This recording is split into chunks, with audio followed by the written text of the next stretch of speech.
پاک صلی اللہ علیہ وسلم کے مبارک زمانے سے لے کر آج تک پوری امت کا یہ اجماع ہے کہ جھوٹا مدعی نبوت واجب القتل ہے۔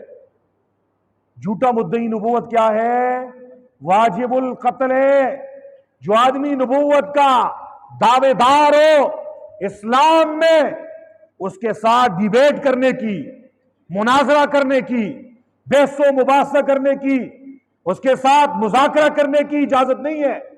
اس کے ساتھ اس کا ایک ہی علاج ہے کہ مدعی نبوت کا سرتن سے جدا اور اسے واصل جہنم کرنا چاہیے۔